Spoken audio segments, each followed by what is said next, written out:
নমস্কার, দেখছেন কলকাতা টিভি। আপনাদের সঙ্গে রয়েছি আমি ঋষিকেশ। শুরু করছি বাংলা বলছে।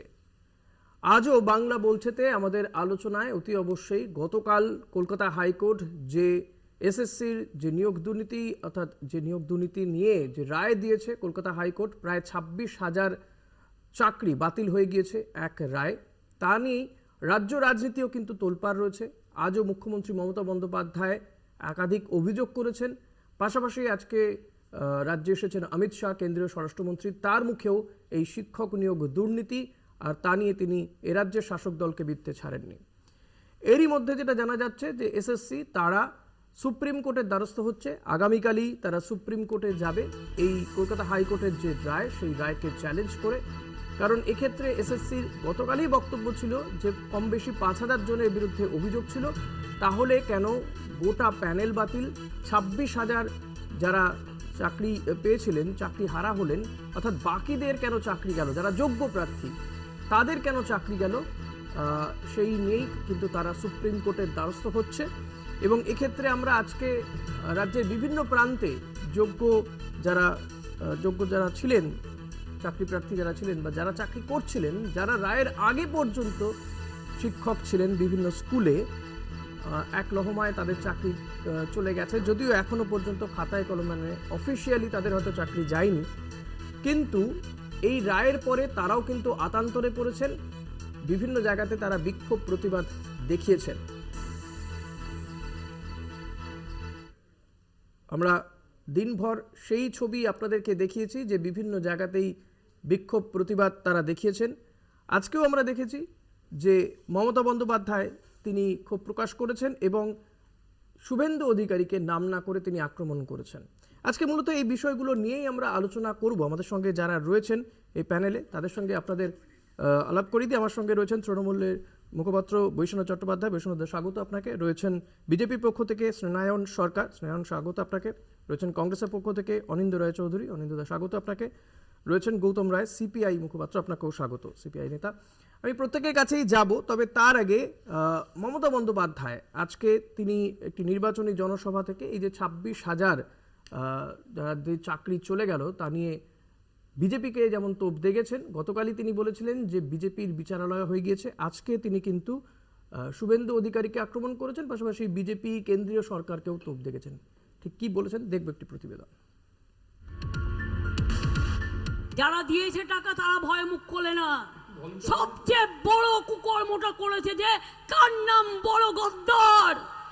দ্বিতীয় দফা ভোটের আগে কোর্টের নজিরবিহীন রায়, এক দফায় চাকরিহারা 26,000 শিক্ষাকর্মী, জানিয়ে অস্বস্তিতে রাজ্যের শাসক দল তৃণমূল কংগ্রেস। আদালতের রায়ের বিরোধিতা করে সুপ্রিম কোর্টে মামলা করতে চলেছে স্কুল সার্ভিস কমিশন। শীর্ষ আদালতে যাওয়ার কথা ভাবছে চাকরিহারারাও। ভোটের মধ্যেই অভূতপূর্ব সংকটের জন্য নাম না করে বিরোধী দলনেতা শুভেন্দু অধিকারীকে নিশানা করেছেন মুখ্যমন্ত্রী মমতা বন্দ্যোপাধ্যায়। সেদিন পুরুলিয়ার চাকরি কে বিক্রি করে দিয়েছিল? যদি আমি নামটা বলি, নামটা আমি বলবো না, আপনারা খুঁজে নিন, আমার ইশারাই কাফি। দিশাহারা যোগ্যরাও, আদালতের রায় বেতন বন্ধ, অনিশ্চিত ভবিষ্যৎ।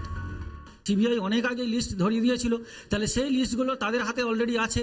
তারপরেও এরকম একটা সমগ্র প্যানেলকে বাতিল করে সমগ্র মানুষকে একটা রাস্তায় ঠেলে দেওয়া, এটা কোনোভাবেই আমরা মেনে নিতে পারছি না। আমরা যারা কোনো জালিয়াতি নেই, যারা আমরা ফ্রেশলি রিক্রুটেড, তাদের কি হবে? আজকে নিজেদের চাকরিটা বাঁচাতে এখানে ছুটে এসেছি। প্রত্যেকে আমরা যোগ্য হিসাবেই এখানে এসেছি। এক ধাক্কায় 26,000 চাকরি বাতিল, আশঙ্কা সংকট তৈরি হতে পারে শিক্ষা ব্যবস্থাতেও। কিভাবে চলবে পঠন পাঠন, উঠছে প্রশ্ন। যারা স্কুলে পড়ায় কোথায় যাবে? স্কুলগুলোতে মাস্টার কোথা থেকে আসবে? স্কুলে বাচ্চারা গিয়ে বসে থাকবে, ওখানে বিজেপির লোকেরা গিয়ে পড়াবে না আরএসএস পড়াবে? এই শিক্ষা দুর্নীতির মামলাতেই একসময় মুশিয়া হয়ে ওঠেন পদত্যাগী বিচারপতি অভিজিৎ গঙ্গোপাধ্যায়। যদিও ভোটের মুখে বিচারপতির আসন ছেড়ে পদ্ম শিবিরে যোগ দেন তিনি, যা নিয়েও কম বিতর্ক হয়নি। এবার জিজ্ঞেস করুন মোদীবাবুকে, আপনি তো ভোট চাইছেন। বিজেপিকে জিজ্ঞেস করুন, আপনারা ভোট চাইছেন। কত লোককে চাকরি দিয়েছেন? 2 কোটি বেকারকে চাকরি দেবেন বলেছিলেন, একটা লোককে চাকরি দেননি। একটা লোককে নয়, আজকে ভারতবর্ষে বেকারের সংখ্যা সবচেয়ে বেশি। আর আমরা বাংলায় যখন চাকরি দিই, আপনারা কোর্টকে দিয়ে চাকরিগুলো খেয়ে নেন। আমার হাতে ক্ষমতা থাকলে তো আমি ধরে ধরে ল্যাম্পপোস্টে ঝুলিয়ে দিতাম। মমতা ব্যানার্জির এবং মমতা ব্যানার্জির ভাইপো ব্যানার্জি কোমরে দড়িয়ে দিয়ে প্রকাশ্য রাস্তায় নিয়ে আসুন। তাদের ব্যক্তিগত সম্পত্তি থাকে, তাদের কোটি কোটি টাকা, কোটি কোটি ডলারের সম্পত্তি তারা পশ্চিমবঙ্গ থেকে শোষণ করে করেছে। তাদের ব্যক্তিগত সম্পত্তি থেকে এই টাকা আদায় করুন এবং করে যেখানে ফেরত দেবো সেখানে ফেরত দিন। এই পরিস্থিতিতে আন্দোলনে নেমেছেন চাকরিহারারা। বিচারের আশায় ধর্নায় কলকাতা, শিলিগুড়ি, রায়গঞ্জের চাকরিহারারা। কলকাতা টিভি। অর্থাৎ মমতা বন্দ্যোপাধ্যায়ের বক্তব্য আপনাদের শোনালাম, পাশাপাশি অভিজিৎ গঙ্গোপাধ্যায় তারও বক্তব্য শোনালাম আপনাদেরকে। আমি অনিন্দ্যদা আপনার কাছে আসব। এই যে এসএসসি তারাও যে সুপ্রিম কোর্টের দ্বারস্থ হচ্ছে, তারা বলছে যে কম বেশি 5,000 কথা বলা হয়েছিল সিবিআইয়ের পক্ষ থেকে, যে 5,000 দুর্নীতি হয়েছে, অর্থাৎ কেউ সাদা খাতা দিয়ে, কেউ ওএমআর শিটে গোলমাল করে চাকরি পেয়েছে। যদি সেটাই হয়ে থাকে তাহলে বাকি 19,000 অর্থাৎ যেটা প্যানেলভুক্ত তাদের চাকরি কেন গেল? পরে তো সুপার নিউমেরিক পদ তৈরি করে আরও কিছু চাকরি দেওয়া হয়। এইটাই দাবি তোলা হচ্ছে। আপনাদের এক্ষেত্রে কি বক্তব্য, যে যারা সত্যি যোগ্য, যারা সৎভাবে চাকরি পেয়েছেন, তারা আজকে রাস্তায় নেমে এসেছেন? দেখুন, এটা সাবজুডিস ম্যাটার।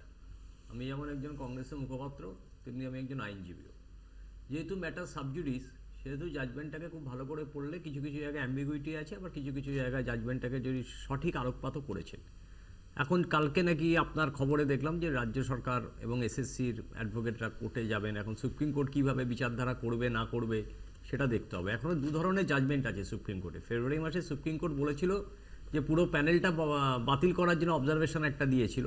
আবার মার্চ মাসে সুপ্রিম কোর্টই আবার অর্ডার দিয়েছে যে যারা লিগালি অ্যাপয়েন্টমেন্ট হয়েছে, যারা সত্যিকারের চাকরি পাওয়ার যোগ্যতা দেখিয়েছে এবং যারা সাদা খাতা জমা দিয়ে চাকরি পায়নি, তাদেরকে যাতে না ক্যান্সেল করা হয়, পুরো প্যানেলটা ক্যান্সেল করা হয় না, যাতে না হয়, তার জন্য একটা কনস্টিটিউশনাল বেঞ্চ হয়তো ফর্ম হবে এবং কনস্টিটিউশনাল বেঞ্চেই এর বিচার হবে এবং এটা নিয়ে ল পয়েন্টের ওপরে মামলা হবে। এখন মামলার কি বিচার হবে না হবে, ভাগ্য কি নির্ধারণ করবে এতগুলো মানুষের, সেটা বলা আমার পক্ষে সম্ভব না। কিন্তু আসলে এই বাক কমিটির রিপোর্ট এটা একটা বিরাট বড় ভূমিকা গ্রহণ করেছিল। আপনার বাক কমিটির রিপোর্টে যেটা বলছে যে মেয়াদ উত্তীর্ণ হওয়ার পরও 381 জন এসএসসি পরীক্ষার্থীকে সুপারিশপত্র দেয় পার্থ চট্টোপাধ্যায়, এবং পার্থ চট্টোপাধ্যায়ের ফরমেশন করেছিলেন এই আপনার এই সুপারিশপত্র যারা দেবে।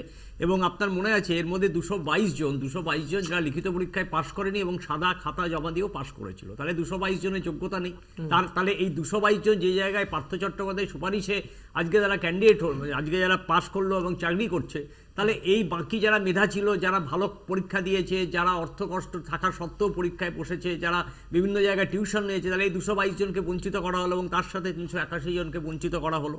এবং পার্থ চট্টোপাধ্যায় উপদেষ্টা কমিটি একটা গঠন করেছিল। সেই উপদেষ্টা কমিটিকে সুপারিশ করেছিল এবং সেই সুপারিশের ফলে উপদেষ্টা কমিটি যে গঠন হয় সেটা কিন্তু বাক কমিটির রিপোর্টে বলেছিল সেটা বেআইনি, এইভাবে উপদেষ্টা কমিটি তৈরি করা যায় না, যদি করা হয়ে থাকে তাহলে সেটা বেআইনি ঘোষণা করেছিল বাক কমিটি।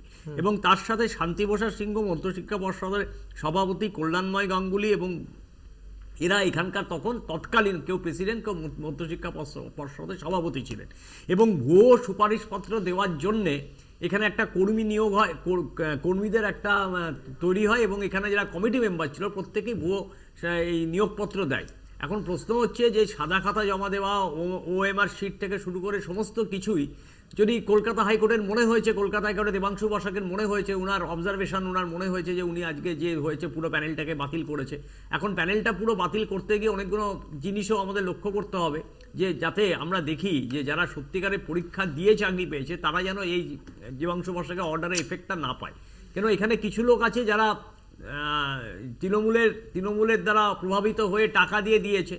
এখন তৃণমূল কংগ্রেসের মুশকিলকে, তৃণমূল কংগ্রেসের যেসব নেতাকে যারা টাকা দিয়েছিল সেই সমস্ত নেতারা কোথায় আজকে টাকা না দিয়ে চাকরি হতো। বৈশ্বনাথের কাছ থেকে এই উত্তর নেব। বৈশ্বনাথদা, এই যে এটা আপনারাও দাবি তুলছেন যে এই যে বাকি অর্থাৎ প্যানেলভুক্তই অর্থাৎ 19,000 যারা বৈধভাবে চাকরি পেয়েছিল তারা নিজেরাও রাস্তায় নেমেছেন, যোগ্য প্রার্থী তারা, তাদের চাকরি এই যে দায়, তাদের চাকরি নিয়ে টানাটানি পড়ে গেল, বাতিল করে দেওয়া হলো এক লহমায়, এই বিষয়টাকে আপনারা কিভাবে ডিফেন্ড করবেন? এটা দেখুন, 25,700 প্রায় 26,000-এর কাছাকাছি, 25,753, তাহলে একটা প্রায় 26,000 ছেলে যারা চাকরি করছিল তাদের উনি একটা অর্ডার দিয়ে সমস্ত যারা ছিল তাদের উনি বাতিল করে দিয়েছেন এবং আবার টাকা ফেরতের কথাও বলেছেন। আমি দেবাংশু বসাক মাননীয় বিচারপতির ব্যাপারে মন্তব্য করব না। অরুণাবোধা যে মন্তব্যগুলো করেছে সেটা তো আপনারা দেখেছেন, ওনার সম্পর্কে কিভাবে কি বলেছেন। আমি শুধু একটা কথা বলবো যে কমপ্লেন ছিল আমি যতদূর জানি 6,000-এর বিরুদ্ধে, উনি 19,000-কে আরও তার সঙ্গে যোগ করে দিলেন। এবং এই চাকরিগত অবস্থায় যারা তাদের সংসার, তাদের পরিবার, তাদের পরিজন, তারা নিজেদের এখানে আজকে ইন্টারভিউ দিয়ে বলছেন যে আমরা যোগ্য ছিলাম, আজকে আমাদের সেই যোগ্যতা থাকা সত্ত্বেও আমরা যেখানে চাকরি করছি সেখানে বন্ধ করে দিল। উনি ঠান্ডা ঘরে বসে নানান ধরনের কাজ করতে পারেন, কিন্তু বাস্তব পরিস্থিতিটা ওনাকে বুঝতে হবে, স্কুলে গিয়ে বুঝতে হবে, শিক্ষকদের ভূমিকা বুঝতে হবে। সবাইকে অযোগ্য মনে করে উনি কতটা নিজের ব্যাপারটা করলেন, কতটা আইন অনুযায়ী এটা হলো, এটা কি কাম্য ছিল যে চাকরিরতা যোগ্য প্রার্থী যারা আছে তাদেরকে এক মহিমায় তাদের 25-26 হাজার লোককে প্রায় 25,753 জন। স্নেহায়ন এর দায় কার? এতগুলো মানুষের চাকরি চলে গেল, যোগ্য অযোগ্য তো রয়েছে, কিন্তু যোগ্য প্রার্থী তাদেরকে নিয়ে আমাদের কনসার্ন বেশি। না, এই যে প্রশ্নগুলো উঠছে না, যোগ্য 6,000, অযোগ্য 25,000, কিন্তু বিষয়টা দেখতে হবে, প্রশ্নটা কিন্তু শুধু এই 6,000 বা 25,000-এর না, প্রশ্নটা কিন্তু 30 লাখের। যে 30 লাখ চাকরি প্রার্থী এই 2016 এসএসসি পরীক্ষায় তারা বসেছিলেন, তার কারণটা কি? এই যে এসএসসি এই ওএমআর সিটের এভালুয়েশনের দায়িত্ব দিয়েছিল নাইসা বলে একটা কোম্পানিকে, ঠিক আছে? নাইসা কি করলো? প্রথম কথা, এই যে নাইসাকে যে টেন্ডারটা দেওয়া হয়েছিল সেটা নিয়েও কিন্তু অনেক গলদ আছে, কিন্তু তারপরে নাইসা কিন্তু নিজে এভালুয়েশনটা না করে সে আবার এডুটেক না কি একটা কোম্পানি বলে তাকে আবার দায়িত্বটা দিয়ে দিল। এবার এডুটেকের তো কোনো অথরিটি নেই এগুলোকে ইয়ে করার, ওএমআর এভালুয়েশনে করার, কিন্তু এই এডুটেক এসএসসি অফিসে বসে বসে এই ওএমআর গুলো এভালুয়েশন করলো। এবার যখন সিবিআই এই কেসটা হাতে পেল, সিবিআই যখন এসএসসির কাছে ওএমআর চাইলো, কারণ তাকে তো এভালুয়েট করে দেখতে হবে যে আমার কতগুলো যোগ্য, কতগুলো অযোগ্য বা কারা পাবে বা পাবে না, তখন এসএসসি কোনো ওএমআর দিতেই পারছে না। ওএমআর এর হিসাব নেওয়ার জন্য তাকে গাজিয়াবাদ যেতে হচ্ছে। পঙ্কজ বানসাল, নাইসার প্রাক্তন কর্মী, তার বাড়ি থেকে 3টে হার্ড ডিস্ক আর এই ওএমআর গুলো উদ্ধার করতে হচ্ছে।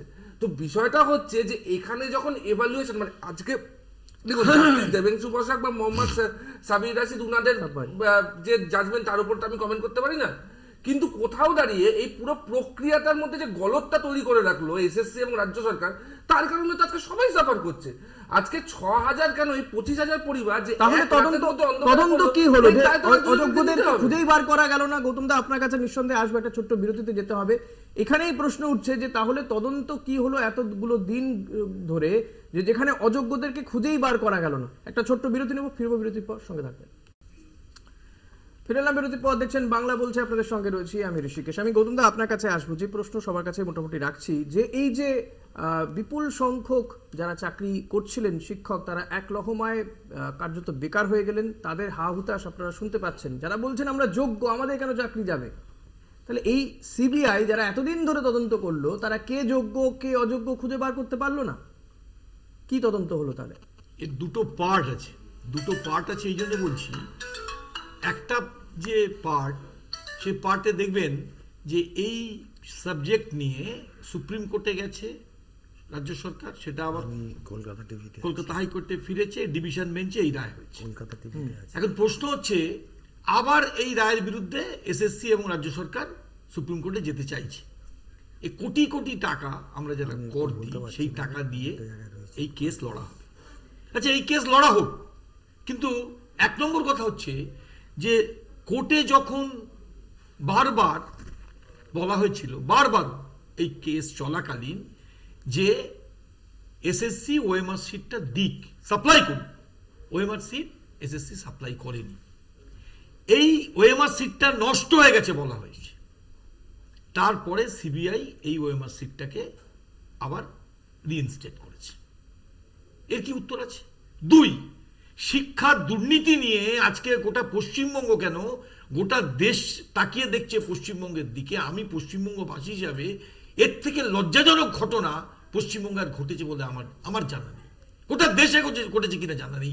এডুকেশন নিয়ে এইরকম, কর্ণাটকে আছে এইরকম দুর্নীতি, বিজেপি করেছিল। তৃতীয় বিষয় ব্যাপক দুর্নীতি, তৃতীয় বিষয় হচ্ছে, হ্যাঁ ঠিক আছে, আই অ্যাডমিট ইট।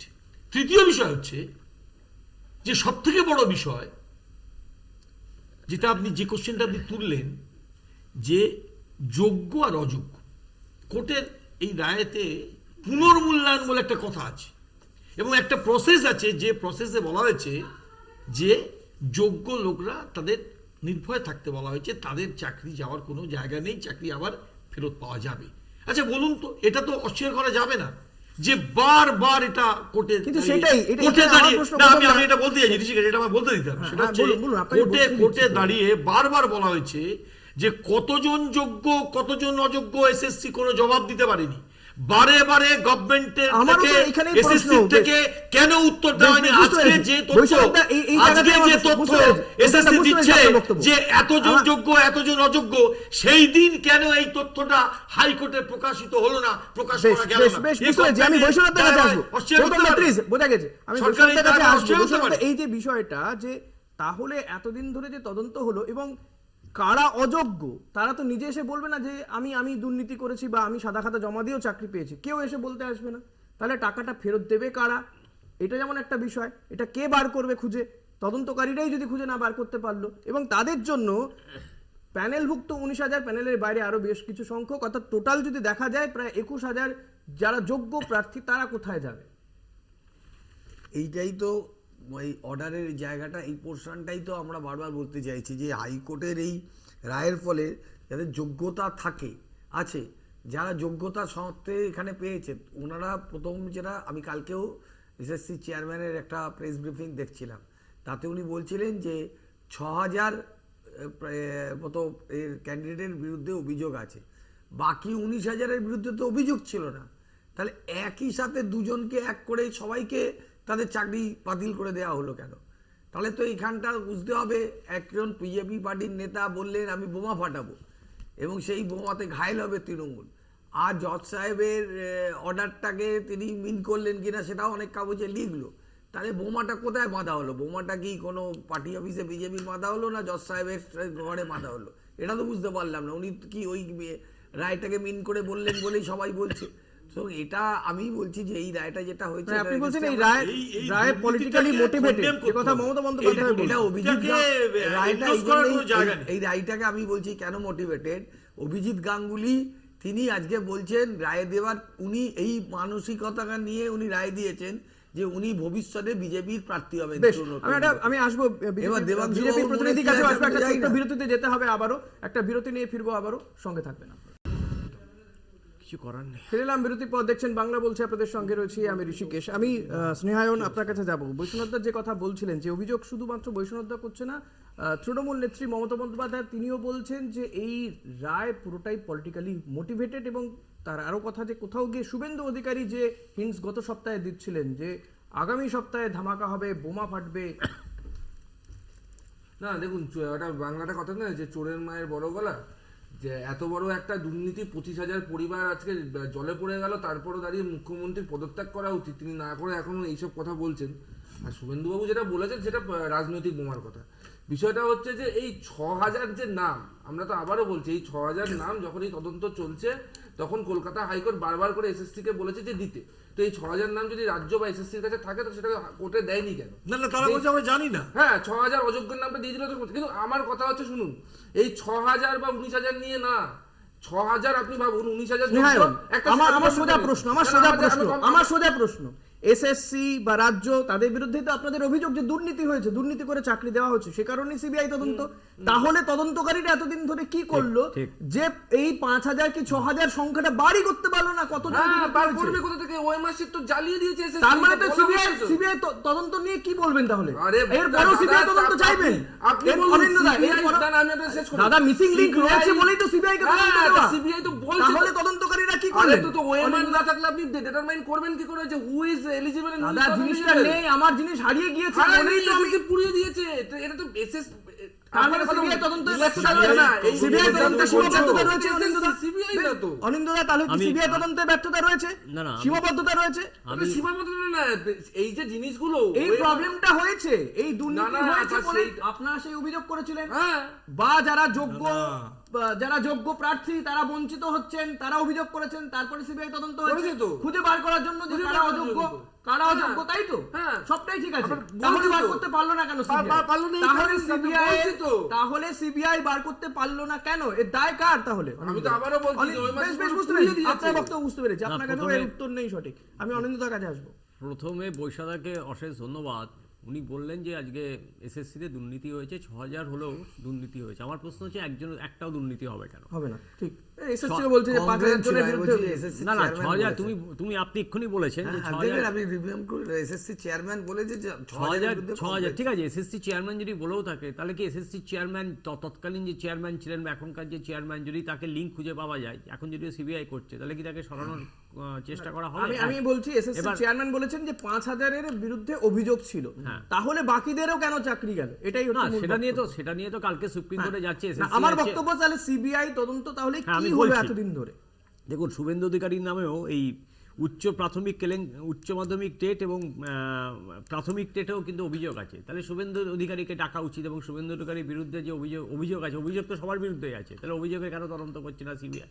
কিন্তু আমার কাছে খুব স্পষ্ট রিপোর্ট আছে, এবং দেবাংশু বসাকের জাজমেন্ট যদি আপনি পুঙ্খানুপুঙ্খ রূপে বলেন এবং ভালো করে যদি দেখেন অবজারভেশনটা, সেখানে আমি জানি না বিজেপির মুখপাত্র কেন বলছে, সেখানে কিন্তু 3000 লোকের নাম দেওয়া হয়েছে, যেখানে 3000 ভুয়ো চাকরি প্রার্থী, যে 3000 লোকের নাম, সেখানে 3000 লোকের নাম দেওয়ার পরও আমি বুঝতে পারছি না জাজমেন্টটা পড়ে যে যারা সত্যি মানে লিগ্যাল চাকরি প্রার্থী, যারা এখানে পরীক্ষা দিয়ে পাশ করেছে, তাদেরকে কেন বঞ্চিত করা হলো, তাদেরকে প্যানেল থেকে কেন বাদ দেওয়া হলো? এটার উপরে সুপ্রিম কোর্ট বলবে। আমি একজন আইনজীবী হিসাবে একজন বিচারপতির অর্ডারের এগেনস্টে বলতে পারি না, কিন্তু এটাও না যে কলকাতা হাইকোর্ট যে অর্ডার দেবে তার এগেনস্টে সুপ্রিম কোর্টে যাওয়া যাবে না।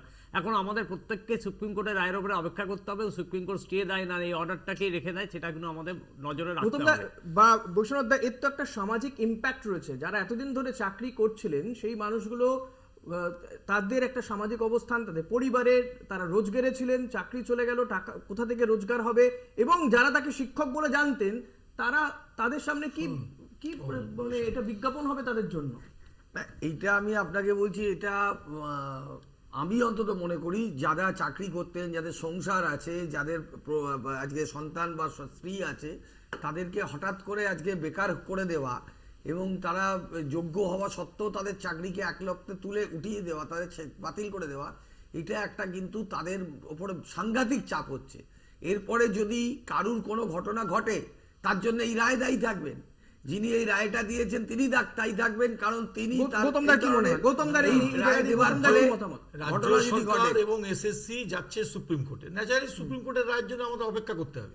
আপনি যেটা বলছিলেন যে সিবিআই এর তদন্তে ত্রুটি আছে কিনা, সিবিআই তদন্তটা স্লো কিনা, সিবিআই তদন্ত স্লো না, আমার বক্তব্য যে সিবিআই এখানে তদন্তে না গোলমাল রয়েছে, সেই কারণে তো সিবিআই কে তদন্ত করতে দেওয়া। সিবিআই এর তদন্তে ফ্ল থাকতে পারে, সিবিআই তদন্ত আরো স্পিডে করা উচিত ছিল, সিবিআই অনেক কিছু বার করতে পারেনি, এটা একটা ভিন্ন বিষয়, এটা আপনার সঙ্গে আমি একমত। কিন্তু আমার বক্তব্য হচ্ছে যে অতিরিক্ত শূন্য পদ নিয়োগ করবে বলে chief minister with full cabinet যে সিদ্ধান্ত নিল, কোন আন্ডারস্ট্যান্ডিং এ নিল? আর এই শিক্ষা দুর্নীতিকে কেন্দ্র করে যে অন্যায় হয়েছে এবং কোটি কোটি টাকা দিয়ে চাকরি যে লুট হয়েছে, চুরি হয়েছে, এটাকে অস্বীকার করা যায়? থার্ড বিষয় হচ্ছে যেটা আপনি বলেছেন, অবশ্যই এটা সব থেকে বেশি মানবিক কোশ্চেন, যে যারা চাকরি করছিল যোগ্য প্রার্থী, তাদের যে চাকরি চলে যাচ্ছে, চলে গেল এই রায় যদি চাকরি চলে যায়, তার ওইখানে একটা প্লিনও আছে যে পুনর্মূল্যায়ন হবে, এবং পুনর্মূল্যায়নের একটা প্রসেসও লেখা আছে যে কোন প্রসেসে হবে। Then supreme court will decide what the next step we will do. বেশ, এই নিয়ে অমিত শাহ ঠিক কি বলছেন? আজকে তিনি রাজ্যে এসেছিলেন, প্রচারে এসেছিলেন। অমিত শাহ মুখে কিন্তু এই শিক্ষক নিয়োগ দুর্নীতি মামলা উঠে এসেছে। কি বলছেন অমিত শাহ, একবার শোনাবো।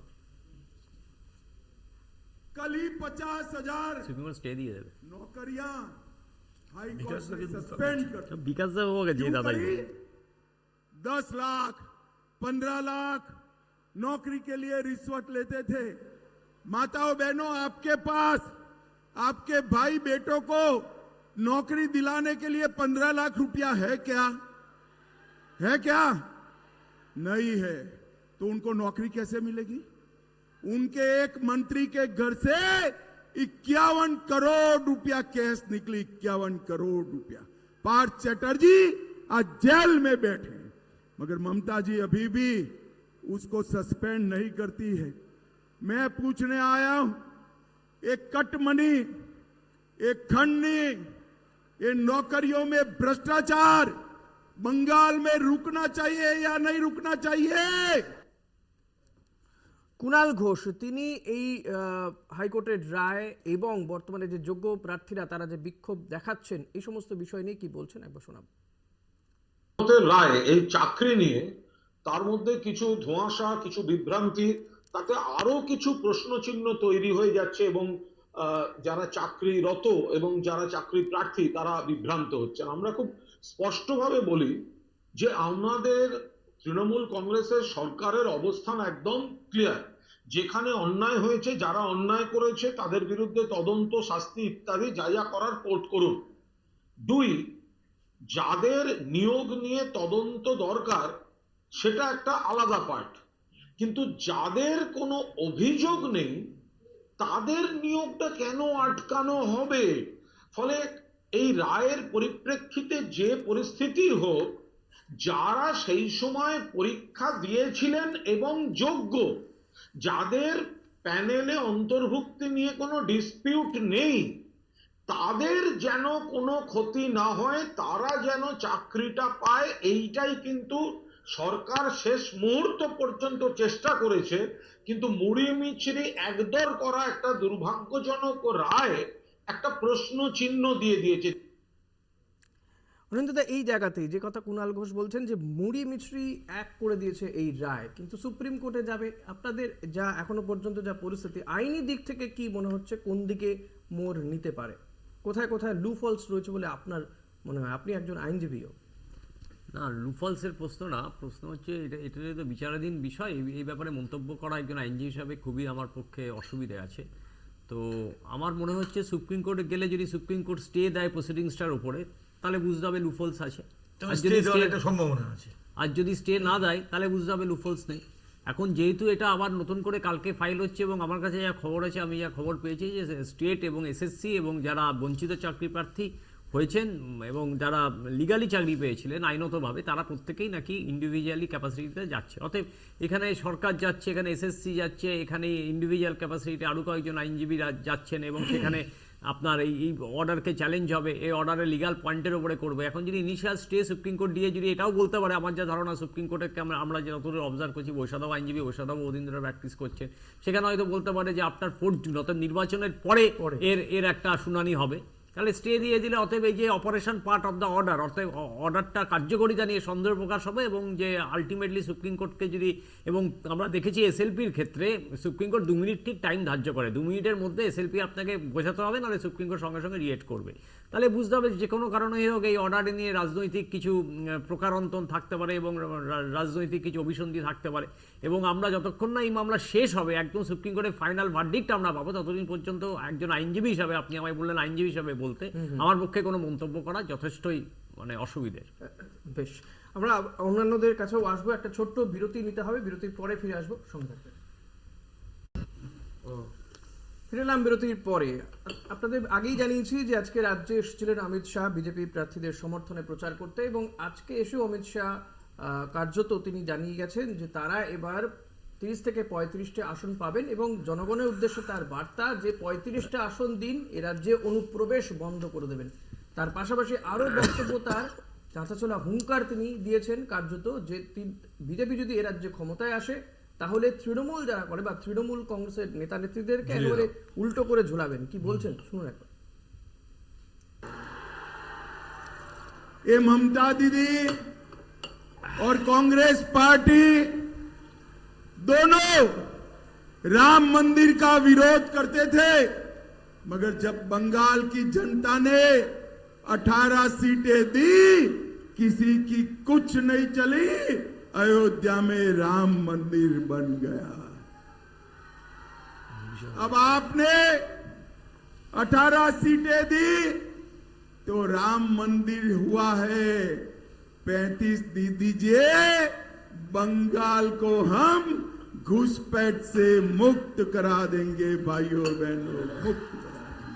आप यहां पर लोकसभा के बाद भाजपा सरकार बना दो, ये ममता के गुंडों को उल्टा लटका कर सीधा करने का काम हम करेंगे। আমি বৈষ্ণবদার কাছে আসবো। বৈষ্ণবদা কি বলবেন যে বিজেপি ক্ষমতায় এলে আপনাদের উল্টো করে ঝুলাবে বিজেপি বলছে? তো প্রথমে বলবো যে হাতি ঘোড়া গেল তল, মশা বলে কত জল। 34 বছর সিপিএম এর সঙ্গে লড়াই করেছি। উনি গুজরাট থেকে এসে দাঙ্গার একজন আসামি, যাকে সিবিআই অ্যারেস্ট করে কাস্টাডিতে রেখেছিল, তিনি এই ভাষায় বলছেন। একটা কথা বলি, গণতন্ত্রে মানুষই হলো শেষ কথা। উনি গতবারে এসে বলেছিলেন আপকি পার দোষো কি পার, আপকি বার দোষো কি পার, ওনাকে ঝিলকা উস পারে পাঠিয়ে দিয়েছিলাম। এবারেও উনি মিলিয়ে নেবেন। 4 জুনের পরে ওনার এই কথাগুলো কোথায় গিয়ে দাঁড়ায় দেখবেন। এবং আপনাকে নিশ্চিতভাবে বলে দিচ্ছি, দীর্ঘ রাজনৈতিক জীবন আমার, ওকালতিই করছি, 34 বছর আগে ছাত্র রাজনীতি করেছি এত বছর। কিন্তু বৈষ্ণবদা, এই যে শিক্ষক নিয়োগ দুর্নীতি, এত মানুষের চাকরি চলে গেল, এটা কি ভোটে কোনো প্রভাব ফেলবে না আপনাদের? এটা তো যদি চাকরি, এই যে বিজেপি যে এই রায়ের সঙ্গে সরাসরি যুক্ত, কারণ বিজেপি যাকে বিরোধী দলের নেতা বানিয়েছেন, যিনি হাতে করে নর্দতে টাকা নিয়ে যে ছবি বিজেপি পাঠিয়ে দেখিয়েছিল, তিনি বলছেন একটা মিটিংয়ে দাঁড়িয়ে সোমবার নেক্সট উইকের প্রথমে একটা এমন বোমা ফাটাবো, সেই বোমাতে একটা হলো অভিষেক ব্যানার্জির বাড়িতে রেখি হয়েছিল, সেটাও একটা দেখেছেন, মূল চক্রে এসেছিল, সেইটা একটা হয়েছে, না জীবন নাশের চেষ্টা হয়েছে, এটাও একটা দিক আছে। আর একটা দিক, হাইকোর্টের রায়কে মিনিং করে যদি বলে থাকেন, তাহলে হাইকোর্টের জজ সাহেব কি রায় দেবেন বিজেপি পার্টির লোক জেনে যাচ্ছে তার আগে, তাহলে আর হাইকোর্টের কি মানে থাকলো? আমরা 34 বছর ওকালতি জীবন বার কাউন্সিল অফ ওয়েস্ট বেঙ্গলের মেম্বার হিসাবে বলছি, এটা তো বিচার ব্যবস্থাকে ঋণ করে দিয়ে যাচ্ছেন যে বিচারপতি, যিনি রায় আগে ফ্লোর করে দিচ্ছেন মানুষের কাছে, যেটা অভিজিৎ গাঙ্গুলি দাঁড়াবে বলে তিনি রায় দিয়েছেন। অভিজিৎ গাঙ্গুলির প্রত্যেকটা জাজমেন্ট ছিল, উনি পরে গিয়ে বিজেপির এমপি হবে। কি বলবেন যে অভিযোগ তৃণমূল কংগ্রেসের পক্ষ থেকে করছে, এই অভিযোগ তো নতুন নয়। না না না, দেখুন, তৃণমূল কংগ্রেস নিজেদের দুর্নীতি ঢাকার জন্য এই এরকম বেসলোস অভিযোগ করে থাকে। আপনাকে রেকটিফাই করে নিন। অমিত শাহ কিন্তু বলেনি যে তৃণমূলকে উল্টো ঝোলাবো, তিনি তৃণমূলের গুন্ডাদের। না না, শেখ শাহজাহান শিবু আজাদের মতো গুন্ডাদের কি করবে? নো টলারেন্স, না না, নো টলারেন্স অন দুর্নীতি আর নারী নির্যাতন আমাদের সরকারের মোটোই হবে। এইসব গুন্ডাদের মুক্তাঞ্চল তৈরি করা, এটাকে টলারেট করা যেতে পারে না। এটা না না, এটাকে টলারেট করা, এটা না, এটাকে আমি একটা কথা বলি। বিষয়টা হচ্ছে গিয়ে যে এই যে বারবার করে বলা হচ্ছে না যে মানে তৃণমূল কংগ্রেসের পক্ষ থেকে যে এই রায়টাকে নিয়ে শুভেন্দু অধিকারী কথাটা, আমি তো আবারও বলছি, শুভেন্দু অধিকারীকে যে এই রায়টার কপি শুভেন্দু অধিকারীর কাছে পৌঁছেছে, এরকম প্রমাণ কি তৃণমূল কংগ্রেসের কাছে আছে নাকি? যে বেসলেস অভিযোগ যে শুভেন্দু অধিকারী বলেছে বোম পড়বে, সেটা রাজনৈতিক বোম, তো নিজে ক্লারিফাই করে দিয়েছে। আর অভিজিৎ গঙ্গোপাধ্যায়কে নিয়ে যে কথা বলা হচ্ছে, অভিজিৎ গঙ্গোপাধ্যায় যখন এই রায়টা দিয়েছিল তার তো অনেক মানবিক মুখ ছিল, তিনি তো বেছে বেছে যারা অযোগ্য চাকরিপ্রার্থী তাদেরকে সরিয়েছিলেন। আজকে কি হলো যখন এই জাস্টিস আমাদের এই আজকে যখন জাস্টিস দেবাংশু বসাক রায়টা দিল তার ডিভিশন বেঞ্চ, তখন তো দেখা গেল পুরো প্যানেলটা বাতিল হয়ে গেল, পুরো নিয়োগ প্রক্রিয়াটাকে ক্যান্সেল নাল এন্ড ভয়েড করে দেওয়া হলো। দেখুন, আমি আবারও বলছি, এই যে দুর্নীতি, শুধু দুর্নীতি কিন্তু আজকে মানবিক মুখটা নেই, আমি এটা শেষ করিনি, এসএসসি তে দুর্নীতি হয়েছে তা না, সবকিছুতেই দুর্নীতি হয়েছে আজকে পর্যন্ত। 26,000 লোক দুর্নীতি করেছে, আজকে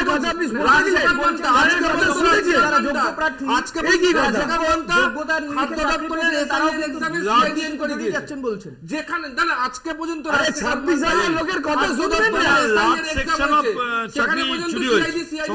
সেখানে পর্যন্ত সিআইডি এনকোয়ারি দিয়েছে।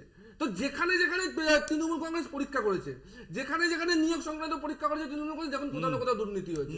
তো এতগুলো দুর্নীতি হয়েছে, সর্বোচ্চ স্তর অব্দি জানতো না, মমতা ব্যানার্জি জানতো না, তার ক্যাবিনেট জানতো না। আজকে ক্যাবিনেটের অ্যাপ্রুভাল ছাড়া কি করে সুপার নিউমারি পোস্ট তৈরি করা হলো? কি করে পার্থ চ্যাটার্জি অ্যাপয়েন্টমেন্ট দিল 380টা না 81টা পোস্ট লোককে যাদের প্যানেলের নাম ছিল না? প্যানেলের মেয়াদ শেষ হয়ে যাওয়ার পরে, উত্তীর্ণ হয়ে যাওয়ার পরেও প্যানেল রেকমেন্ডেশন করে। আমি বৈষ্ণবদার কাছ থেকে নেব, তবে একটা বিরতির পরে, একটা বিরতি দিয়ে ফিরবো আমাদের এই অনুষ্ঠানের সঙ্গে থাকবেন। ফিরলাম বিরতির পরে। আমি অনিন্দদা আপনার কাছে আসবো। অমিত শাহ যেখানে বলছেন আপনাদের নামও করছে আর কি, কংগ্রেস, তৃণমূল কংগ্রেস, তারা রাম মন্দির করার ক্ষেত্রে বাধা দিয়েছিল, এ ধরনের মন্তব্য, এবং বিভিন্ন সভাতেই তো আমরা দেখতে পাচ্ছি যে এখনো অমিত শাহ বলুন, প্রধানমন্ত্রী বলুন, কংগ্রেসকে তো আক্রমণ করেই চলেছে। একদিকে বলছে যে দেশে কংগ্রেস নেই, না, এখন মুশকিল হচ্ছে অমিত শাহর কথা না আমরা খুব একটা গুরুত্ব দিই না। উনি হচ্ছে ইন্ডিয়ার একটা বড় জোকারের নাম হচ্ছে অমিত শাহ। এখন অমিত শাহ কি বলছেন কি বলছেন না তো বাংলার মানুষ বিচার করবে। হ্যাঁ, স্বরাষ্ট্রমন্ত্রী কার স্বরাষ্ট্রমন্ত্রী? দেশের স্বরাষ্ট্রমন্ত্রী না, উনি আদানি আম্বানি স্বরাষ্ট্রমন্ত্রী। দেশের মানুষ যে কৃষক শ্রমিক প্রান্তিক মানুষগুলো তার স্বরাষ্ট্রমন্ত্রী কি হয়েছে? আপনি বলুন এই তৃণমূল বিজেপির আপনি একটু আগে আকচি দেখছিলাম এবং আপনার কলকাতা টিভি দর্শকরাও দেখছিল, এই শ্রীরামপুর থানাকে মডেল থানা কে করেছে? স্বরাষ্ট্র মন্ত্রক করেছে। কলকাতা নিরাপত্তা স্থান কে বলেছে? কলকাতা নিরাপত্তা স্থান স্বরাষ্ট্র মন্ত্রক বলেছে। 21টা ফ্যাক্ট ফাইন্ডিং টিম এসেছিল এখানে। সেই 21টা ফ্যাক্ট ফাইন্ডিং টিম ইলেকশনের পরে যখন বিজেপির কর্মীরা কংগ্রেসের কর্মীরা বামপন্থীরা মার খাচ্ছিল, সেই ফ্যাক্ট ফাইন্ডিং টিম আজ অব্দি একটা এফআইআর করতে পেরেছে। সিবিআই ইনকোয়ারি করেছে, ইনভেস্টিগেশন করেছে, কি তার রিপোর্ট আমরা দেখেছি? কিচ্ছু দেখতে পাইনি। অভিজিৎ বিশ্বজিতের মার্ডার কেস আপনার মনে আছে, বেলেঘাটায় মার্ডার হয়েছিল, সেখানে ওর মা লিখে দিয়েছিল।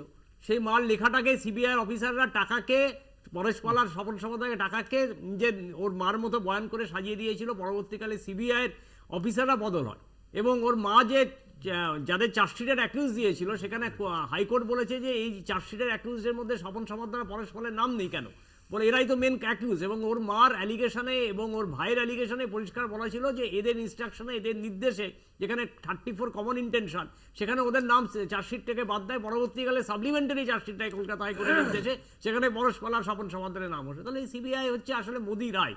এবং দেখবেন গ্যাসের মূল্য বৃদ্ধি, সবজির দাম, পেট্রোল, আজকে কৃষকদের আত্মহত্যা বাড়ছে, 60 গুণ কৃষি ঋণ হয়ে গেছে। আজকে স্বচ্ছ ভারত অভিযানে গিয়ে দেখুন যে 350 জন শ্রমিক মারা গেছে স্বচ্ছ ভারত অভিযান করতে গেলে, সেখানে 350 জনকে আপনি কম্পেনসেশন দিয়েছেন, উত্তর হচ্ছে না। কিন্তু অনিন্দদা এই বিষয়গুলো যে আপনারা বলছেন যে কৃষকদের আত্মহত্যা বলুন, এমএসপি বলুন কিংবা জবলেস বলুন, এই বিষয়গুলো কি আদৌ আপনারা কেউ তুলতে পারছেন, অর্থাৎ বিজেপি বিরোধী রাজনৈতিক দলগুলি, গৌতম দা, নাকি বিজেপির যে পিচ, যে তৈরি করে দেওয়া পিচ, সেই পিচেই আপনারা খেলতে বাধ্য হচ্ছেন? না, ঘটনাটা হলো যেটা পরিষ্কার করে বলা উচিত যে ভোট এসে গেছে বলে এই ঘটনাগুলো এত উত্তাল হচ্ছে। কিন্তু আপনি ভাবুন, আপনি দেখালেন এখানে যে দেশের স্বরাষ্ট্রমন্ত্রীর ভাষা তো হবে সংযত। দেশের স্বরাষ্ট্রমন্ত্রী পারেন নাকি কোনো গুন্ডাকে সম্বন্ধে এই কথা বলতে, যে গুন্ডাও হয় আইনে প্রমাণ হবে গুন্ডা, আইনত শাস্তি হবে, স্বরাষ্ট্রমন্ত্রী দিতে পারেন? স্বরাষ্ট্রমন্ত্রী কি বাধা? আর দ্বিতীয় কথা হচ্ছে স্বরাষ্ট্রমন্ত্রী নিজে তো আসামি ছিলেন, গুজরাট দাঙ্গার 1 নম্বর আসামি। এবারে বিষয় হচ্ছে যে উনি কি বলছেন এটা বিষয় নয়। বিষয় হচ্ছে লাগাম ছাড়া মূল্যবৃদ্ধি, কৃষকের আত্মহত্যা, কাজ নেই, শিল্প নেই, কালো টাকা উদ্ধারের কোনো চেষ্টা নেই, গোটা দেশ জুড়ে ধর্মের নামে বিভাজন। এর বিরুদ্ধে ধর্মনিরপেক্ষ গণতান্ত্রিক মানুষ ঐক্যবদ্ধ হচ্ছেন এবং সেটা প্রমাণ হবে আগামী দিনে নির্বাচনের। কিন্তু এই কথাগুলো এবং আমি এটা মনে করি সেট করে দিচ্ছে সেই টোনেই তো আপনারা না, আমি এটা মনে করি যে পশ্চিমবঙ্গের মাটিতে বিজেপির বিরুদ্ধে এবং তৃণমূলের বিরুদ্ধে ধর্মনিরপেক্ষ গণতান্ত্রিক মানুষ ঐক্যবদ্ধ হচ্ছেন। তারা দেখছেন এখানে এই রাজ্যের তৃণমূলের দুর্নীতি এবং অন্যায় এবং তাদের যে উচ্ছৃঙ্খল একটা ব্যভিচারী জীবন নেতাদের এবং মন্ত্রীদের, স্বাভাবিকভাবেই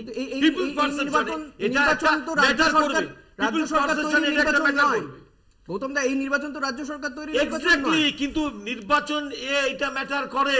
মানে একটা রাজনৈতিক দলের নেতা, একটা সরকার চালাচ্ছে যে দল, তার মন্ত্রী, তারা কিভাবে চলেন, কিভাবে তাদের জীবনযাপন, কিভাবে তাদের প্রত্যেকদিন দৈনন্দিন জীবন মানুষের সঙ্গে ডায়ালগ করছেন, এটা একটা ম্যাটার করে। এবং স্বাভাবিক কারণেই গোটা দেশ জুড়ে এই লোকসভা নির্বাচনে দেখবেন মানুষ তার প্রতিবাদ প্রতিরোধ স্ফুরিত হওয়া। তাহলে কি বিজেপির 400 পার স্বপ্ন থেকে যাবে? বিজেপির 400 পার স্বপ্ন থেকে কোনো চান্স নেই। একজন সাংসদ নির্বাচিত হয়েই গিয়েছে।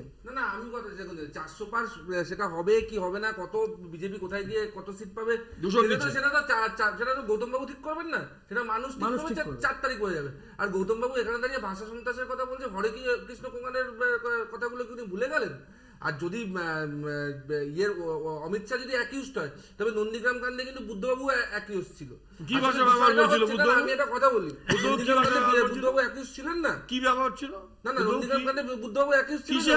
ইতিহাস ভুলিয়ে দেন সেটা বুদ্ধবাবু কিসে অ্যাকিউজ ছিল? কিন্তু বিষয়টা 2011 থেকে 2000 বুদ্ধবাবু অ্যাকিউজ ছিল। বিষয়টা হচ্ছে আমি জাস্ট ফিনিশ করি। ধর্মনিরপেক্ষ জোটের কথা বলছেন, উনি বলছেন যে অমিত শাহ তো অ্যাকিউজ, বুদ্ধবাবু তো অ্যাকিউজ নয়। আমি আপনার সঙ্গে আমি আপনার সঙ্গে বলিনি। উনি বললেন যে বিজেপিকে আটকানোর জন্য সমস্ত ধর্মনিরপেক্ষ শক্তি এক হচ্ছে।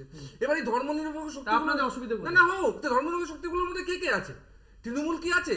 যদি পশ্চিমবাংলায় তৃণমূল নেই, আবার দিল্লিতে তৃণমূল আছে। আচ্ছা, কংগ্রেস পশ্চিমবাংলায় ধর্মনিরপেক্ষ শক্তির মধ্যে আছে, কেরালায় কি হচ্ছে? বা দুর্নীতির প্রশ্নে যখন সিপিএম অ্যাটাক করছে আজকে অন্য দলকে, সেই দুর্নীতির প্রশ্নে রাহুল গান্ধী অ্যাটাক করছে পিনারাই বিজয়নকে। তাহলে দুর্নীতির প্রশ্নে কে দুর্নীতিগ্রস্ত? সিপিএম, কংগ্রেস দুর্নীতিগ্রস্ত নাকি বিজেপি সাম্প্রদায়িক দল, কোনটা? কারণ স্টেট টু স্টেট সিপিএম এর যে দুর্নীতিগ্রস্ত এবং এই সাম্প্রদায়িকের সংজ্ঞাটা কিন্তু বদলে যাচ্ছে। তো এটা একটু সিপিএম আগে বা বামপন্থীরা আগে ক্লিয়ার করে নি যে কে দুর্নীতিগ্রস্ত আর কে সেই ইলেকট্রাল বন্ড দেখলে বুঝতে পারবে কে দুর্নীতিগ্রস্ত। আপনারা এটা বলুন, এটা পরিষ্কার হয়ে যাবে। পিনারাই বিজয়ন কি দুর্নীতিগ্রস্ত? না, পরিষ্কার হয়ে যাবে তো। আপনি বলুন না, রাহুল গান্ধী তো নিজে অ্যাকিউজ করেছে যে পিনারাই বিজয়ন হচ্ছে কি দুর্নীতিগ্রস্ত। আচ্ছা, আমরা আরেকটা কথা, অনা কন্ট্রারি পিনারাই বিজয়ন রাহুল গান্ধীকে বলছেন তিনি সে তো বলছে তাদের তো এনডিএ এর সাথে ইউডিএফ কেরালার লড়াই তো এনডিএ ভার্সেস ইউডিএফ, সেটার প্রচার তো বলবে। হয়েছিল প্রচারে পলিটিক্যাল রাজনৈতিক দলগুলো তো তাদের প্রচার করবে। তখন রাহুল তো বলবে, কেন বলবে না? এই অ্যাকিউজ করেছিল Rahul Gandhi is helping BJP, কারণ উনি 18 দিন কেরালায় থাকছেন আর 2 দিন উত্তরপ্রদেশে থাকছেন। উনাকে এটা অ্যাকিউজ করা হয়েছিল যে আপনি রাহুল গান্ধীর সাহায্য আপনাদের দরকার আছে। আরে রাহুল গান্ধী নিজেকে বলতে পারবেন Rahul Gandhi helping BJP or not? Rahul Gandhi মানে আমাদের অধঃপতনের এখনো সময় আছে, আমার মনে হয় স্ট্যান্ড গুলো ক্লিয়ার করুন উনারা আগে। উনারা নিজেদের স্ট্যান্ড ক্লিয়ার করুন। স্ট্যান্ড তো ক্লিয়ার, একদম ক্লিয়ার। রাজ্য টু রাজ্য স্ট্র্যাটেজি আর কি। বেশ, অনিন্দদা, উনার বক্তব্য শুনে মনে হবে কংগ্রেসের দুজন প্রতিনিধি আপনি ডেকেছেন। উনি যে বিজেপির প্রতিনিধি, বিজেপির কথা কম বললেন, কংগ্রেসের কথা বেশি বললেন। অতএব যেটা মোদী অমিত শাহ বলে, উনি যদি 5 মিনিটে ভাষণ দেয়, 4 মিনিট কংগ্রেস কি করেছে সেটা বলে, আর বিজেপি কি করেছে সেটা বলতে পারে না, কারণ বিজেপি কিছুই করেনি পশ্চিমবঙ্গের জন্য এবং ভারতবর্ষের জন্য। 1 2 নম্বর, উনি দুর্নীতির প্রশ্নে বলছিলেন দুর্নীতির রমন সিং, শিবরাজ সিং চৌহান, বসুন্ধরা রাজে, অশোক চৌহান, এরা কারা? হেমন্ত বিশ্ব শর্মা, শুভেন্দু অধিকারী, শঙ্কুদেব পান্ডা, যিনি শিক্ষা ক্ষেত্রে সব থেকে বড় দুর্নীতি ধারক এবং বাহক ছিলেন, তার নাম শঙ্কুদেব পান্ডা। আরে আরে আরে ভাই, আমাকে একটু বলতে দাও। জয় শাহ 16 গুণ প্রপার্টি বৃদ্ধি পেল। রেড্ডি ব্রাদার্সের খনি কেলেঙ্কারি। তাই এরা কি করে দিতে হলো? 70,000 কোটি টাকার কেলেঙ্কারি। আর মহারাষ্ট্রের উপমুখ্যমন্ত্রী, এবং তাকে কি বলেছে, এনসিপি কে কি বলেছিল, ন্যাশনাল করাপ্ট পার্টি। কই জেলে থেকেও গেল না। প্রফুল্ল প্যাটেল জেলে গেল। এখন সবই বিজেপির, এরা ওয়াশিং মেশিনে দেওয়ার পর এটা সাফ হয়ে গেছে। অতএব বিজেপিতে গেলে আপনি ছেড়ে দিন, আপনি এত দূরে ভারতবর্ষের প্রেক্ষাপট দিয়ে ভাবতে হবে না। এই তাপস রায় সম্পর্কে কি বলেছিল শুভেন্দু অধিকারী আপনার মনে আছে? বড়নগরে পুরনিয়ম, এটা তো ঠিক যে আপনারা সেখানে কেরালাতে লড়াই করছেন, দলের সাথে আপনাদের লড়াই, অসুবিধা আপনারা পাশাপাশি বসে আছেন, আপনাদের ওখানে লড়াই চলছে, কোনো অসুবিধা নেই তো। তাহলে কি আমাদের রণনীতি আর রণকৌশল এক একটা রাজ্যের প্রেক্ষিতে এবং প্রেক্ষাপটে হয়। আপনি বাংলায় যে প্রেক্ষিত আর প্রেক্ষাপট দেখছেন, কেরালায় সেই প্রেক্ষিত আর প্রেক্ষাপটটা নেই। অতএব এটা ন্যাশনাল ইলেকশন, এটা জাতীয় নির্বাচন। যেহেতু দেশের সরকার নির্বাচন, একদম তাই। মানুষ কোথাও দেশের সরকার নির্বাচন বলে মানুষকে ঘুরিয়ে দেওয়া হচ্ছে না। আপনি দেখুন সাউথ ইন্ডিয়াতে আজকে বিজেপির কি অবস্থা। সাউথ ইন্ডিয়াতে সব থেকে মন্দির বেশি আছে, ওখানকার মানুষরা ধর্মপ্রবণ মানুষ হয়, ধর্মপ্রাণ মানুষ এবং সাউথ ইন্ডিয়াতে আপনি দেখবেন বিজেপি সাফ হয়ে যাবে। তার কারণ হচ্ছে এই রাম মন্দির হওয়ার পরও কিন্তু 40% হিন্দু ভোট কনসলিডেট হয়নি, অতএব বিজেপির দিকে আসেনি এবং সাধারণ মানুষের যে রুটি কাপড়া মোকান, সেই নিয়ে ভারতীয় জনতা পার্টি কথা বলছে না। আজকে প্রধানমন্ত্রী আপনারাও কি বলতে পারছেন বৈষ্ণবদা, এই যে সাধারণ মানুষের রুটি কাপড়া মোকানের কথা বলছেন, বা এই যে এত সংখ্যক মানুষের চাকরি নেই, হাঙ্গার ইন্ডেক্সে ভারতের কত স্থান, এটা কি আদৌ বলতে পারছেন? নাকি আমরা দেখতে পাচ্ছি সভার পর সভাতে মমতা বন্দ্যোপাধ্যায়কে এ রাজ্যে তিনি কি কি উন্নয়ন করেছেন সেই তালিকা তাকে দিতে হচ্ছে, অর্থাৎ কোথাও গিয়ে কি এই টোন সেটটা বিজেপি করে দিচ্ছে? না, বিজেপি তো ধর্ম নিয়ে রাজনীতি করে, এটা দেশের মানুষ জানে। এবার আপনি বলুন যে খাদ্য, বস্ত্র, বাসস্থান, এইটা মৌলিক মানুষের চাহিদা। এই মৌলিক চাহিদা বছরে 2 কোটি বেকার যুবকের চাকরি দেবো বলেছিল বিজেপি। কালো টাকা উদ্ধার করে 15 লক্ষ টাকা করে প্রত্যেকের অ্যাকাউন্টে দেবো বলেছিল বিজেপি। আজকে সন্ত্রাসবাদকে খতম করবো বলেছিল বিজেপি। কিন্তু এই যে 10 বছর একটা গভর্নমেন্ট থাকলো, 20 কোটি বেকার যুবকের চাকরির হিসাবটা তো ওই নরেন্দ্র মোদী বা অমিত শাহ এসে দিতে পারছেন না। 15 লক্ষ টাকা উদ্ধার বা ব্যাংক অ্যাকাউন্টে, সে কালো টাকা কটা উদ্ধার সেটা তো বলতে পারছেন না। এসে বলছেন স্মার্ট সিটি থেকে শুরু করে, আপনি বলুন ইলেকট্রাল বন্ড নিয়ে নির্মলা সীতারামনের হাজবেন্ড যেটা বলেছে যে সুড়ঙ্গতে যারা আটকে গেছিল শ্রমিক, সেই তাদের থেকেও টাকা নিয়েছে বিজেপি। ওই যে সেতু ভাঙা কোম্পানিটা, তাদের থেকেও টাকা নিয়েছে। ওষুধের দাম যেটা যারা বাড়িয়ে তাহলে এই যদি হয়, আগে ইডি সিবিআই পাঠিয়ে দাও, তারপর সেই কোম্পানির টাকা ইলেকট্রাল বন্ডের মাধ্যমে বিজেপি ফান্ডে নিয়ে নাও। এইটা যদি রাজনীতির একটা দলের নীতি হয়, বা দেশের মানুষ, গরিব মানুষ কোভিডের সময় সরবরাহ হয়ে গেল, 100টা পরিবার আপনি বলুন কোভিডের সময় তারা বাড়িয়ে দিল। না ফিউচার গেমিং এ 2021 সালে ফিউচার গেমিং এ ইডি রেড করলো, তারপরে সর্বোচ্চ ডোনেশন ফিউচার গেমিং কাকে দিল তৃণমূল কংগ্রেসকে।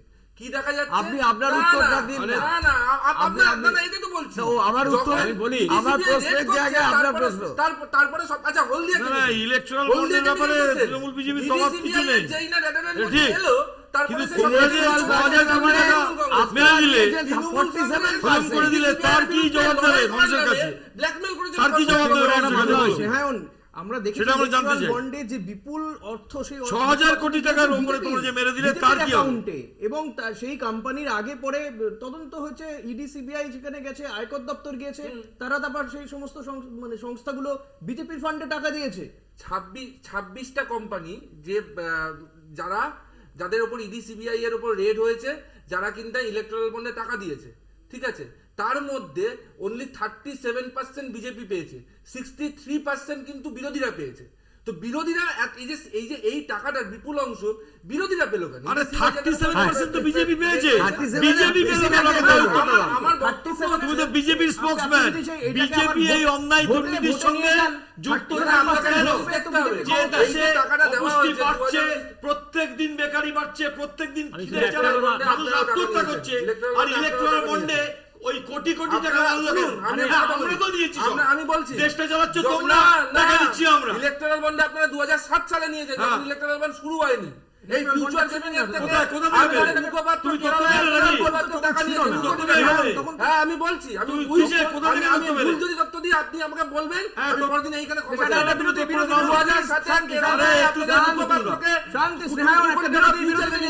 একটা বিরতিতে যাবো, ফিরবো বিরতির পর, সঙ্গে থাকবো।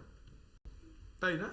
ফিরলাম বিরতির পর, দেখছেন বাংলা বলছে, আপনাদের সঙ্গে রয়েছি আমি ঋষিকেশ। আমরা অনুষ্ঠানে একদম শেষ জায়গাতে রয়েছি। আমি অনিন্দদা আপনার কাছে আসবো, যে অভিযোগগুলো আপনাদের বিরুদ্ধে করছে বিজেপির পক্ষ থেকে, যে অভিযোগ, এবং আমার যেটা বক্তব্য, যে এই যেটা বারবার আমি বলতে চাইছি, যে আপনারা যে রুটি কাপড়া মাকানের কথা বলছেন, যে দেশের মানুষের চাকরি নেই, কেউ ভাত পাচ্ছে না, কিন্তু সেটা নিয়ে তো আপনারা বলতে পাচ্ছেন কি বিভিন্ন নির্বাচনী জনসভাগুলোতে? নাকি বিজেপির যে টোন সেট করে দিয়েছে তাতে বলতে আপনারা বাধ্য হচ্ছে? 14 লক্ষ কোটি টাকা কর্পোরেট ট্যাক্স মুকুব হয়, আর একজন কৃষক বা হকার যদি 10,000 টাকা লোন নয় ব্যাংক থেকে, সে 10,000 টাকা দিতে না পারলে তার সমস্ত প্রপার্টি বা কাগজপত্র সিজ হয়ে যায়। এটা হচ্ছে ভারতবর্ষের অর্থনীতি। এই অর্থনীতি তৈরি করেছে কে? আদানি আর আম্বানির এই অর্থনীতি। ভারতবর্ষের অর্থনৈতিক গ্রাফ নিম্ন দিকে যায়, আর আদানি আম্বানি অর্থনৈতিক গ্রাফ ঊর্ধ্বমুখী হয়। এটা হচ্ছে ভারতবর্ষের অর্থনীতি। আমি বলছি না, কে বলছেন?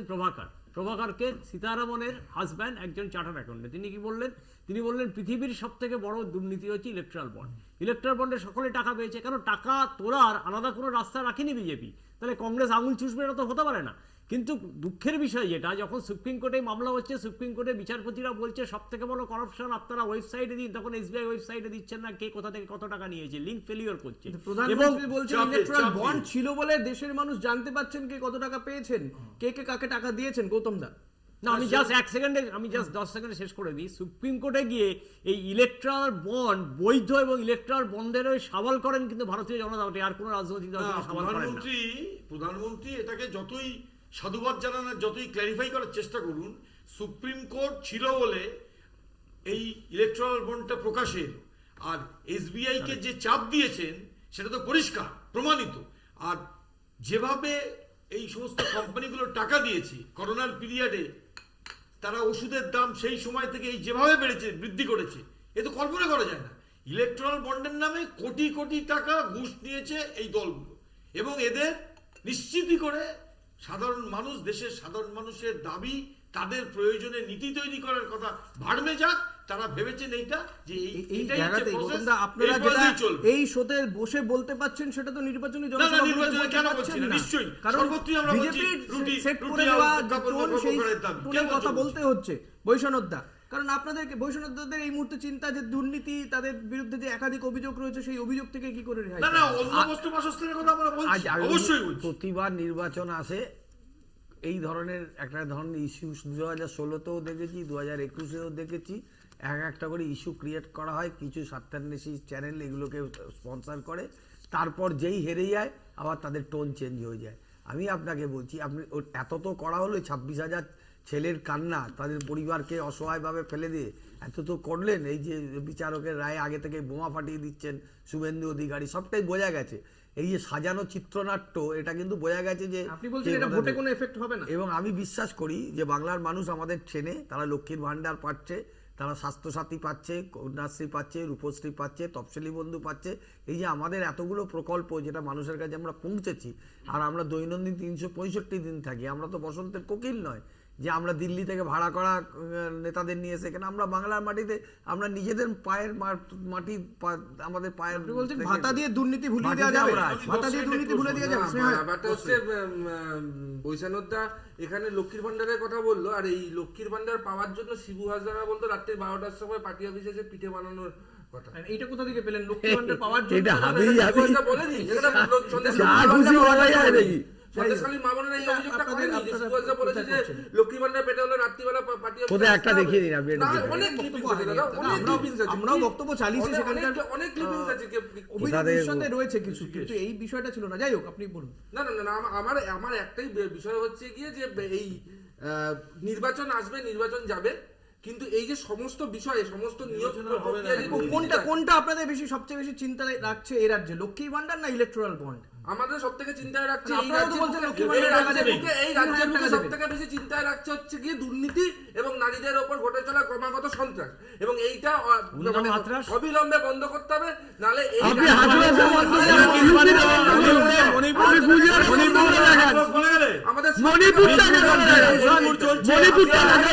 যেভাবে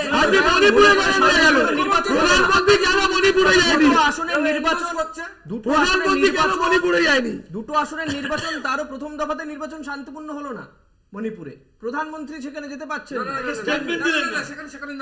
লোকসভা স্টেটমেন্ট দেন।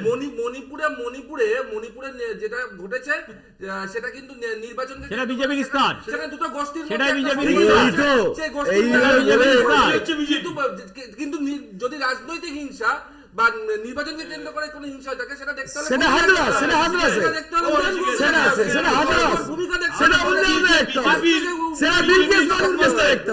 বিজেপির সম্বন্ধে প্রাক্তন অর্থমন্ত্রী সীতারাম এর স্বামী প্রভাকর যেটা বলেছেন ইকোনমিস্ট, এর থেকে বড় কথা কিছু নয়।